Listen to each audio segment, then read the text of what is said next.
Hello, this is Sasquatch Simpa, and I am back. Took the last couple of days off dealing with some pet issues, and those are, for better or worse, resolved. Um, the little shit rat is still alive. Anyways, got a little bit of news here to go over with, and we'll go ahead and start off with a game closure, in fact. The free-to-play and pay-to-win FPS Gundam Evolution is shutting down. Bandai Namco announced that it's shuttering its free-to-play hero shooter in November. This is just over a year after its launch last September. The game will continue on with its 5th season and even launch its 6th and then its final 7th season later this year, increasing the rate at which the in-game currency is earned for players as well in the progress. Sale of the game's premium currency, called Evo Coins, will end July 26th. And as you can easily guessed, there will be no refunds.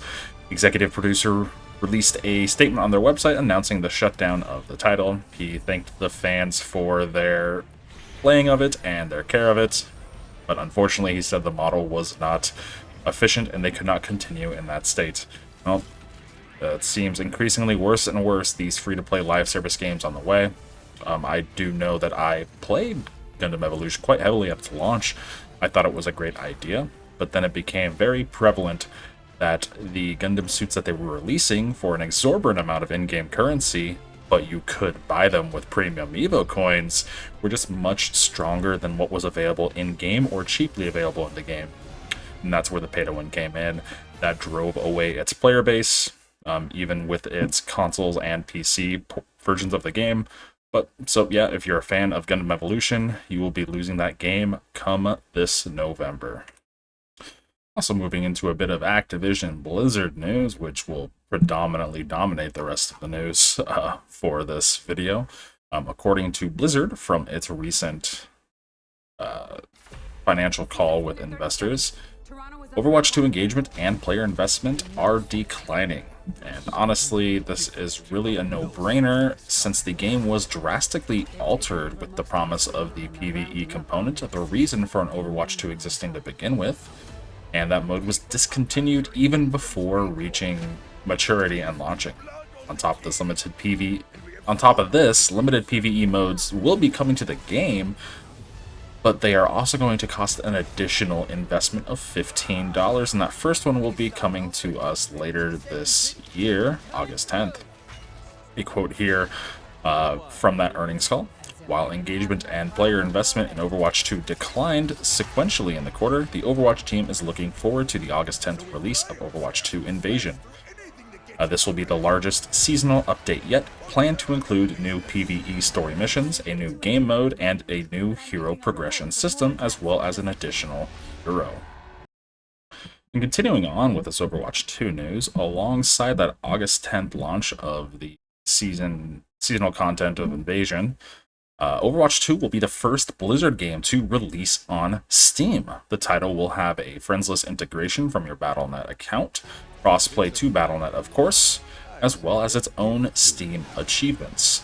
And so, while Battle.net did exist before Steam, they have been complete separate entities and have not had any sort of cross-pollinization of game content. According to Mike Ibarra of Blizzard, they've received feedback from players that they would like to have their titles on Steam. Now, they also did state that there was going to be a selection of other Blizzard titles coming to Steam.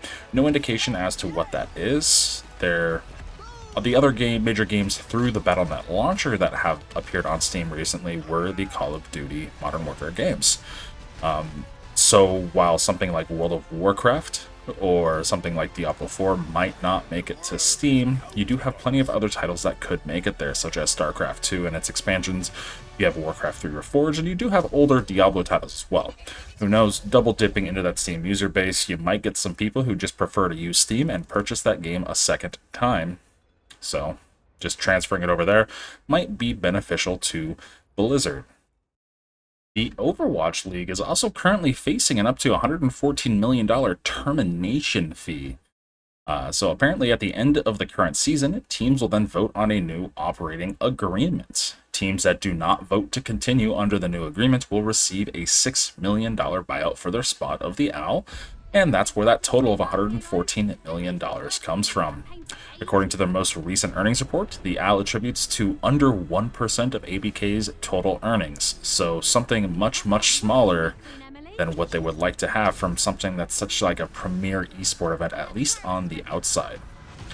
One of the major contributions to this small profit, the small profit margin of the game, is that China doesn't actually have an Overwatch publisher anymore, and that country hosts 4 of the teams in the Overwatch League. The agreement between NetEase and Blizzard recently ended, where NetEase was the local publisher in China for Blizzard titles. China has not had any World of Warcraft, Overwatch, or Diablo support since that contract had ended and negotiations between Blizzard and the publisher NetEase broke down. Advertisement also recently had been heavily affected in the AL after the slew of legal issues revolving around the sexual misconduct and harassment allegations that began surfacing over the last few years and have befalled Blizzard and Activision. Half the esports employees who were working with AL, as well as other aspects of Activision Blizzard, such as the Call of Duty World League or whatever it is they do, the Call of Duty League, they were fired and recently let go from within the company as well. And in that earnings call that I spoke about early for the ABK's quarterly earnings call, there was some news about where the news about Overwatch's retention and capital issues arose. Overall, though, Activision Blizzard King had a $1 billion quarter, so it's really not a surprise that Microsoft is looking into purchasing the publishing and developing giant. A lot of this was attributed to the success of Diablo 4's launch, which has a few records floating around it for Blizzard as well. Diablo 4 set Blizzard's best launch title to date and is continuing its growth, and this is just over a short period of time of the title's launch period. But other than that, there are a few other notes of interest to go over, particularly with a few of the other main divisions within Activision Blizzard. So Activision, for instance, saw only 92 million monthly users. Now, I do say only, but that is down from 98 million in Q1, and this is heavily attributed to Call of Duty is aging. It's no longer a brand new title, and you do have that new title coming in this fall again. However, it did see its revenue growth 17% year over year in the second quarter, so they're still making money off of that. While all this is happening, they do have increased sales on PC and console, so they're doing fairly well despite losing those million monthly users of 6 million.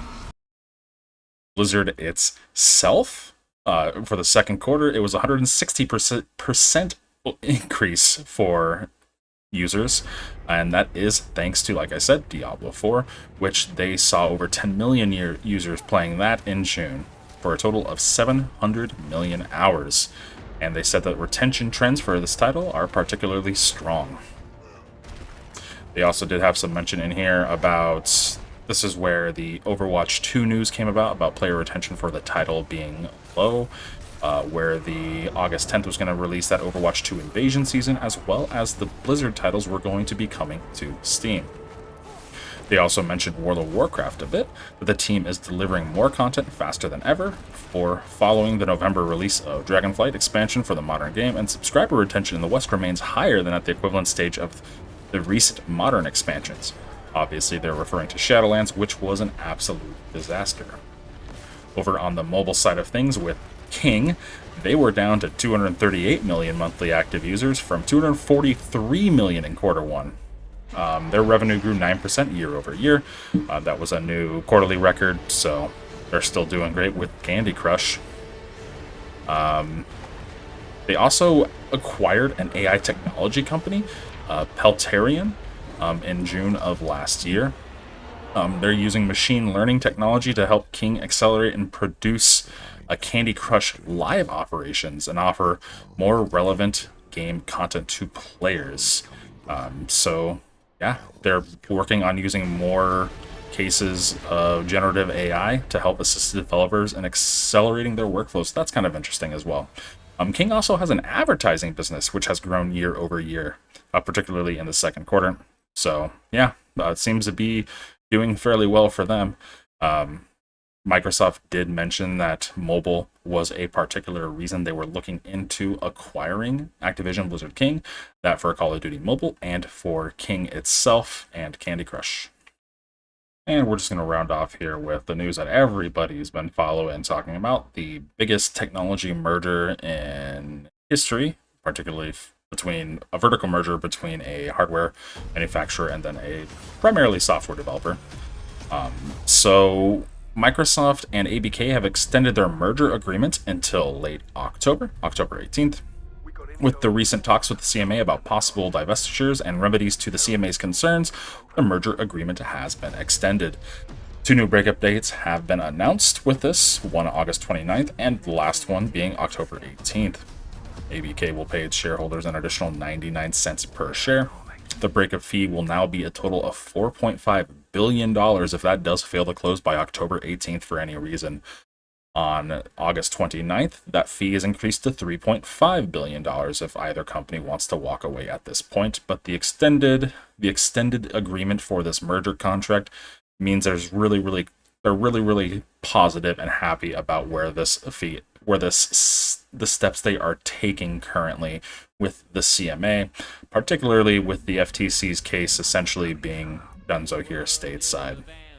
So this will account for the extra 4 to 6 weeks agreed upon between Microsoft, Activision Blizzard King, and the CMA in the UK, providing the CMA ample time to go over any new agreements or new deals that they have to help rectify these, because they have said before that if they do modify the merger contract, that they would have to treat it like a new merger entirely.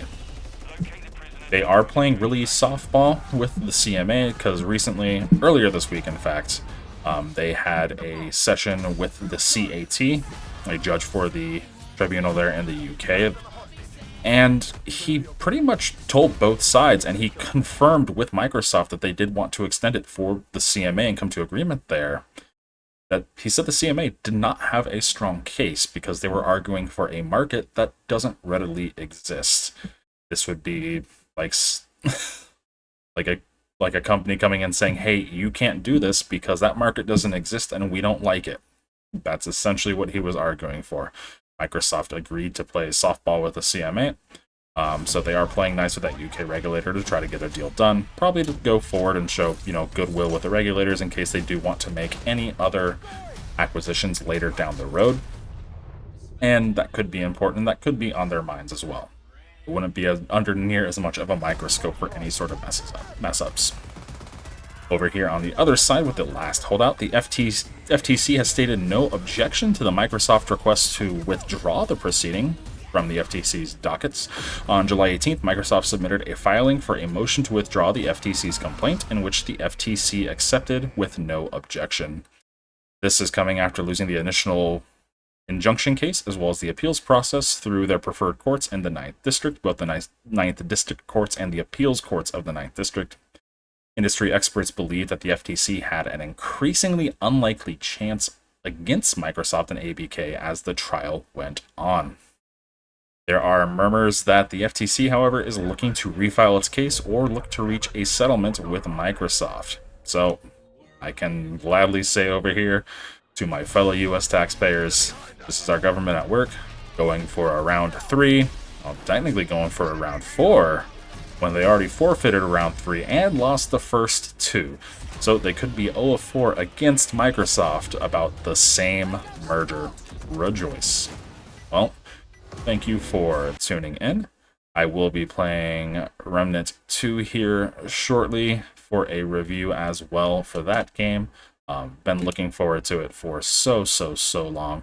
Remnant, the first Remnant from the Ashes, was a fantastic title into that kind of Souls-like genre, and Remnant 2 appears to be shaping up to be something just as special, albeit infinitely more special. Thanks for tuning in. If you enjoyed the content, please consider giving me a subscribe and liking the video. I hope you have a great rest of your day.